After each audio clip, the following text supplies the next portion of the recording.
인생을 살아가는 사람들은 가끔 보물을 발견하는 꿈을 꿉니다. 세상살이가 만만치 않고 또 재정적으로 압박이 올 때 내게 보물이 딱 주어지면 얼마나 좋을까라는 즐거운 상상을 합니다. 여기 근처에 그 햄버거 가게가 있는데 저는 햄버거를 좋아해서 가끔 갑니다. 저기 행정역 앞에 맥도날드라는 가게가 있는데 햄버거가 무척 먹고 싶을 때 가끔 이용합니다. 가게 안에 들어가 보면 이 한쪽 벽면이 유리로 되어 있습니다. 그리고 그 유리벽 앞에 테이블이 있어서 이 밖을 보면서 식사를 할 수 있게 되어 있습니다. 그 유리벽 너머로 일상 속에서 바삐 움직이는 사람들을 엿볼 수 있습니다. 등교하는 대학생들 그리고 출근하는 직장인들이 버스와 지하철을 이용하기 위해서 분주하게 움직입니다. 그런데 그 분주한 가운데서 아주 신기한 광경을 목격합니다. 한두 번이 아니라 자주 목격합니다. 버스 정류장 앞에 작은 구멍가게 같은 낡은 슈퍼에 사람들이 자주 들락날락 거립니다. 왜 저리 장사가 잘 되는지 건물도 저렇게 낡았는데 아주 작고 초라한 구멍가게 같은데 사람들이 그렇게 많이 이용했습니다. 그 슈퍼는 바로 로또를 구매할 수 있는 곳이었습니다. 슈퍼에 광고가 적혀 있었습니다. 1등 당첨 2회, 2등 당첨 5회, 1등 당첨자가 탄생한 행복의 로또 판매점입니다. 이렇게 현수막이 걸려 있었습니다. 그 가게를 보고 있으면 출근길에는 5분에서 10분마다 사람들이 로또를 사갑니다. 담배 하나 사가면서 로또 몇 장, 음료수 하나 사가면서 로또 몇 장, 또 로또만 사러 오는 사람들도 있고 거기 이 바가 있는데 거기서 열심히 번호를 마킹하고 있습니다. 그 사람들에게 로또란 무엇일까요? 보물을 얻을 수 있는 신락 같은 희망이었습니다. 오늘 말씀에서 예수님께서 보물에 관하여 말씀하고 계십니다. 제자들이 추구해야 할 보물이 무엇인가? 성도가 쌓아야 할 보물이 무엇인가? 어떻게 하면 그 보물을 취하고 잘 쌓을 수 있는가? 사랑하는 성도 여러분, 오늘 이 시간 가장 귀하고 값진 보물을 발견할 수 있기를 이 시간 주님의 이름으로 축복합니다. 먼저 오늘 본문 19절에서 예수님께서 하신 말씀 우리 한번 함께 읽어보겠습니다. 19절입니다. 시작! 너희를 위하여 보물을 땅에 쌓아두지 말라. 거기는 돈과 동록이 행하며 도둑이 구멍을 뚫고 도둑질하느니라. 아멘. 너희를 위하여서 땅에 보물을 쌓아두지 말라. 왜 땅에 보물을 쌓아두지 말아야 하는가? 안전하지 않기 때문이다 라고 말합니다. 지금은 은행과 이 창고가 잘 구비되어 있지만 당시에는 보물을 안전하게 보관하는 게 쉽지 않았습니다. 특히 동굴이나 지방 깊숙한 곳에 보물을 쌓아두는 경우가 흔했는데 그러면 좀이나 동록으로 인해서 해를 당하게 된다고 말하고 계십니다. 그 당시 이 옷은 아주 값비싼 물건이었습니다. 현대는 이 많은 옷을 여러 벌의 옷을 우리가 소유하며 있는데 그 당시에는 한 사람이 여러 벌을 소유할 수 없었습니다. 이를 쌓아두게 되면 좀이 갉아먹거나 상하는 경우가 발생하기도 합니다. 또 동으로 된 값비싼 물건도 녹이 슬어서 강하게 됩니다. 또 그렇지 않더라도 도둑이 보물을 숨겨둔 곳을 알아서 구멍을 뚫어서 가져가는 경우도 있었습니다. 그렇게 될 경우 애지중지 모은 그 보물을 다 잃어버리게 되는 것이죠. 예수님이 지금 말씀하고 계시는 핵심은 이 땅에서의 보물은 안전하지 않다라는 것입니다. 땅의 보물은 안개처럼 쉬 사라진다라고 말씀하십니다. 아무리 땅에서 보물을 많이 쌓았다 하더라도 결국 바람을 잡는 것과 같고 결국 영원하지 않음을 가르쳐주고 계십니다. 요즘같이 최첨단을 누리고 있는 시대라도 그 부가 영원하지 않습니다. 이 땅에서의 보물은 한시적이죠. 유한합니다. 결국 끝이 옵니다. 우리 눈에 보배롭게 보일지 모르지만 그것은 결코 우리 삶을 온전히 책임져 주지 못합니다. 우리는 금괴를 보면서 너는 나의 소망이다 라고 말해서는 안 됩니다. 넉넉한 통장을 보면서 이것이 나의 삶의 반석이다 라고 말해서도 안 됩니다. 물론 우리에게 물질은 필요하죠. 돈이 필요합니다. 이 땅을 살아가는 데 있어서 꼭 필요하고 매우 유용합니다. 그렇다고 해서 그것 자체가 내 삶의 목적이 되어서는 안 된다라는 걸 가르치십니다. 그것만이 내 전부, 그것만이 나의 보물이라고 외치면서 쉬 사라지는 안개를 위해 인생을 허비하지 말아라는 것이죠. 좋은 집과 좋은 자동차가 있으면 너무 좋지요. 상상만 해도 즐겁습니다. 그러나 우리가 놓치지 말아야 할 점은 그것이 결코 영원하지 않다. 그러한 것들은 이 땅에 살면서 잠시 잠깐 누리는 것에 불과하다라는 점입니다. 그렇다면 우리의 보물은 어디에 있는가? 우리는 어디에 보물을 쌓아야 하는가? 예수님께서 20절을 통해서 가르쳐주고 계십니다. 20절 말씀 함께 읽어보겠습니다. 시작! 오직 너희를 위하여 보물을 하늘에 쌓아두라.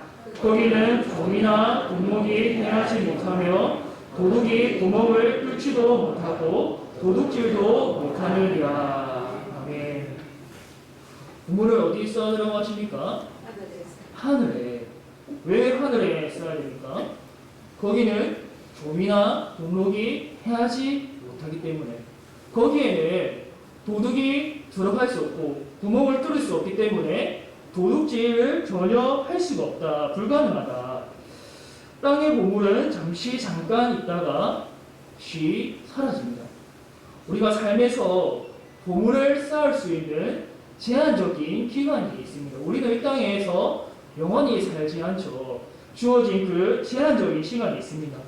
이 시간을 오로지 땅에 보물을 쌓는데 모든 인생을 허비한다면 이 얼마나 어리석은 일이겠습니까? 하늘에 우리가 살고 있는 시멘트 집을 두고 갈 수 있습니까? 내 평생 노력해서 일군 집이라고 해서 그 집을 두고 갈 수 있습니까? 하나님, 제가 평생 수고해서 누구보다 넓은 집을 마련했는데 이거 천국에 들고 가게 해주십시오. 내가 거기에서 이 집 안에 살겠습니다. 라고 간청한다면 하나님께서 들어주십니까? 하늘에 자동차는 들고 갈 수 있습니까? 자동차 타고 천국에 가려는 사람 있습니까? 고급차 산 게 아까워서 들고 가고 싶다고 하나님께 간청한다면 들어주실까요? 돈을 정말 많이 모았는데 내가 평생 모으기만 하고 다 쓰지 못해서 천국에서 좀 쓰고 싶습니다. 라고 간청한다면 하나님께서 들어주실까요? 우리는 이 땅에 속한 그 보물 중 어떤 것도 하늘에 들고 갈 수 없습니다.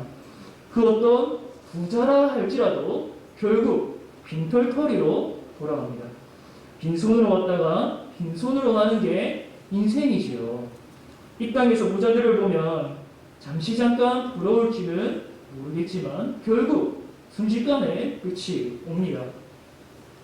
하지만 이 땅에서 보물을 쌓아두지 않고 하늘에 보물을 쌓아둔다면 이야기가 다릅니다. 하늘에 쌓은 보물은 썩지도 않고 도둑이 감히 침범하지도 못합니다. 가장 안전한 곳이고 하나님이 친히 지켜주십니다. 마태복음 5장부터 7장은 산상수훈이라고 부르는 말씀인데 산상수훈에는 참된 제자도 그리고 참된 천국 백성의 삶에 관한 놀라운 가르침들이 나옵니다. 6장에는 구제, 기도, 금식이라는 종교적인 실천 세 가지가 나오는데 땅의 보물을 추구하는 자들은 누구에게 보이려고 이 종교적인 실천을 행합니까? 사람에게 보이려고 이런 일들을 행합니다. 사람의 인정, 명예가 인생의 목적입니다. 하지만 하늘의 보물을 추구하는 자들은 땅에 속한 것들을 바라지 않습니다. 거기에 목매지 않습니다. 사람이 아니라 하나님께서 친히 갚으시는 것을 바라보면서 하늘의 보물을 차곡차곡 쌓아둡니다. 참 제자, 참 성도는 이처럼 하나님이 갚아주실 것을 바라면서 하나님의 말씀에 순종하며 하늘의 보물을 쌓는 자입니다. 21절에 예수님께서 이렇게 말씀하십니다. 내 보물이 있는 그곳에는 내 마음도 있느니라. 여러분의 마음은 어디에 있습니까? 땅의 보물에 있습니까? 아니면 하늘의 보물에 있습니까? 우리 모두가 하늘의 보물을 쌓아두는 지혜자가 되기를 바랍니다. 영원히 사라지지 않는 보물을 쌓고 이를 즐거워할 수 있기를 바랍니다. 두 번째로 하늘의 보물을 쌓기 위해서는 무엇이 있어야 하느냐? 좋은 눈이 있어야 한다라고 말하고 계십니다. 22절과 23절 말씀 우리 함께 읽어보겠습니다. 시작. 눈은 몸의 등불이니 그러므로 내 눈이 상하면 온몸이 밝을 것이요 눈이 나쁘면 온몸이 어두울 것이니 그러므로 내게 있는 빛이 어두우면 그 어둠이 얼마나 더하겠느냐. 눈은 몸의 등불이니 시력이 좋으면 그에 따라 몸도 밝아집니다. 눈이 좋으면 글씨를 잘 읽을 수 있고 눈이 좋으면 멀리 있는 사물도 잘 식별할 수 있습니다. 반면에 눈이 좋지 않으면 몸도 어둡습니다. 글씨도 읽을 수 없고 길을 걷기도 힘듭니다. 멀리 있는 사물도 잘 알아볼 수 없습니다. 22절과 23절에 대한 이 해석은 학자들마다 의견이 많이 갈립니다. 눈을 이해로 보기도 하고 그리고 마음이나 목표로 보기도 합니다. 이것이 맞고 저것이 틀리다라고 말하기 어려운 점이 있습니다. 그럼에도 모든 견해를 꿰뚫는 것은 믿음의 눈을 가지고 하늘을 볼 수 있어야 한다라는 것입니다. 믿음의 눈을 가지게 되면 보이지 않는 하나님을 볼 수 있습니다. 육안으로는 보이지 않지만 전혀 보이지 않지만 믿음의 눈으로 그가 계심을 봅니다.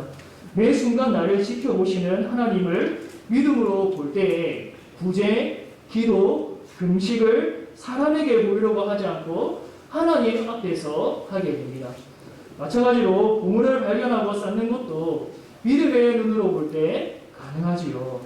믿음으로 보지 않는다면 육신의 눈에 잘 보이는 땅의 보물에 마음을 빼앗기게 됩니다.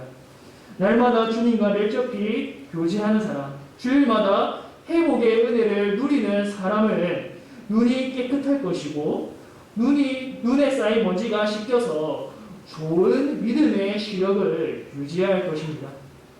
반면에 주님과의 교제는 없고 주일에 교회는 왔지만 몸만 왔다가 떠나가는 사람은 여전히 눈에 탐욕이라는 먼지가 쌓이게 되고 시력이 건강하지 않아서 땅의 보물을 발견하고 찾는 일에 시간을 허비합니다.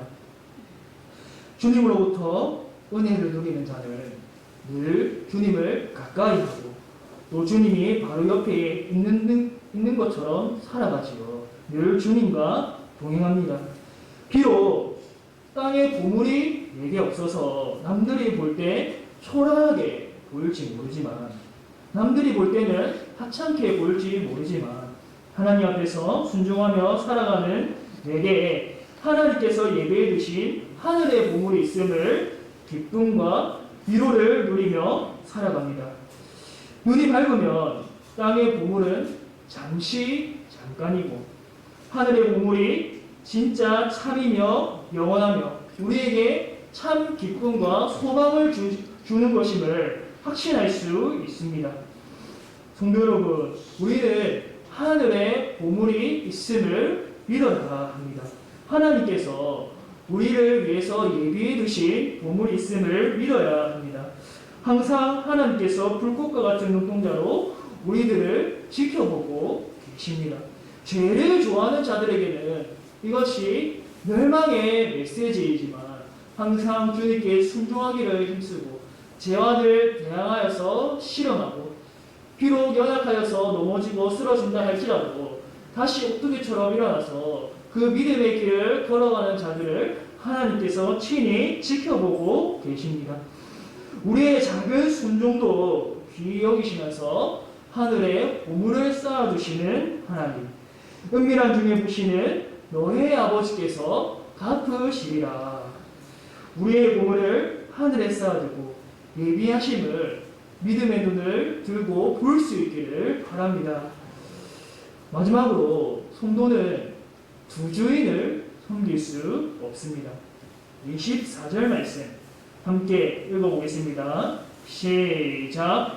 한 사람이 그 주인을 섬기지 못할 것이니 혹 이를 미워하고 저를 사랑하나 혹 이를 중히 여기고 저를 경히 여기라.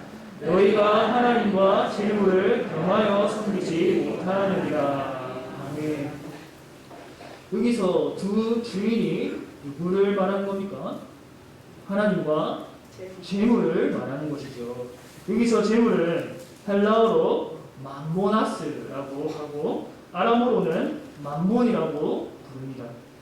성경에서는 하나님이 복으로 재물을 주실 수 있는 분, 또 기꺼이 성도들에게 필요한 것을 채워주시는 분이라고 말씀하고 계십니다.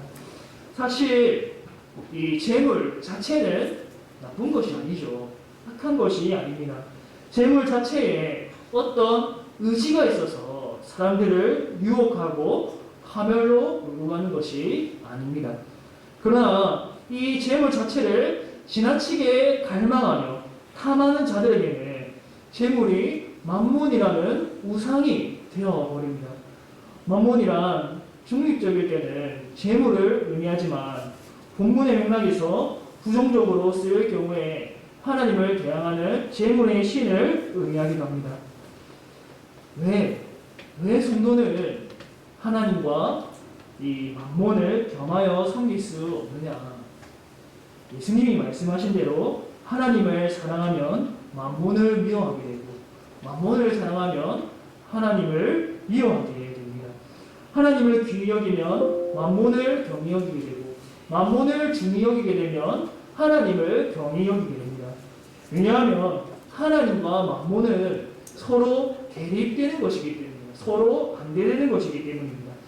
하나님은 우리에게 있는 것으로 족한 줄 알라라고 말씀하시지만 만몬은 그것으로 만족하지 말고 더 많이 모으라고 말합니다. 하나님은 우리가 소유한 재산을 어려운 사람들을 위해 기꺼이 나누어 주라고 말씀하시지만 만몬은 그 사람보다 자신의 소유를 더 귀하게 여기고 가치 있게 여기라고 말합니다. 하나님은 주일에는 자신을 온전히 경배하기 위하여서 안식하라고 말씀하시지만 만몬은 하나님을 예배하는 것보다 한 푼이라도 더 많이 모아서 그 소유로 인하여서 안식을 누려라 라고 말합니다.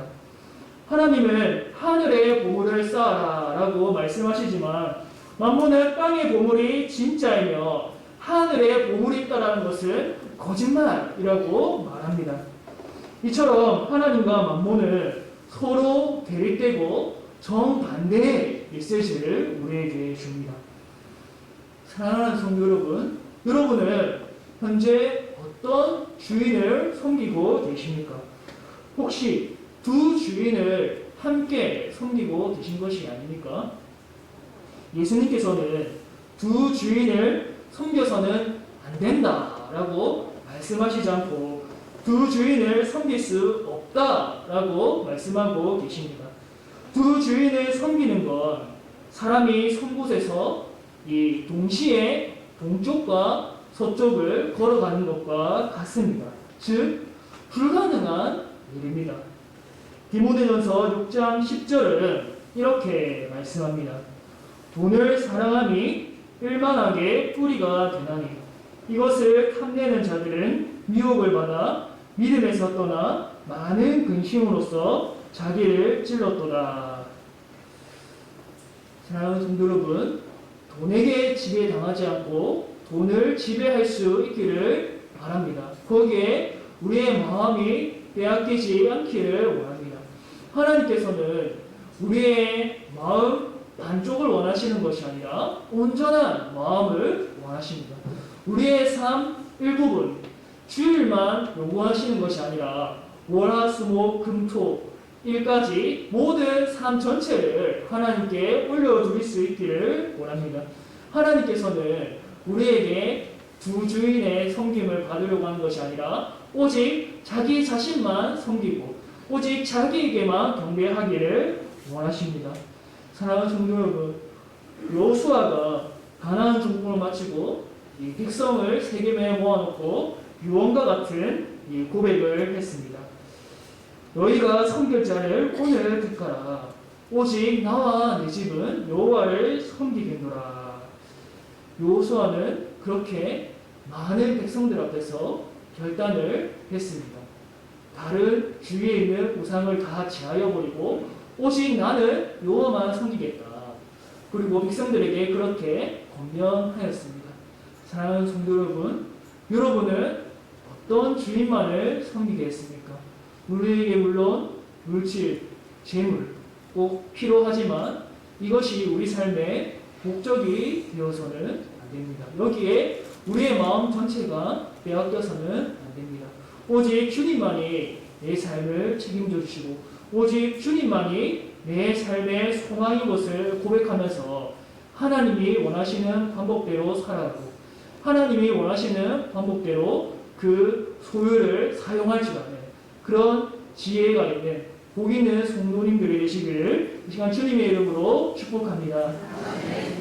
사랑의 하나님 아버지, 우리에게 믿음을 더하셔서 늘 하나님께서 우리를 지켜보시는 것을 깨닫게 하여 주시고 예수님이 우리를 위하여서 하늘에서 기도하고 계시고 또 우리가 행하는 작은 순종도 기쁘게 여기시면서 하늘의 보물을 상급을 예비해 주신 것을 우리가 믿고 이를 기뻐하며 위로를 얻게 하여 주옵소서.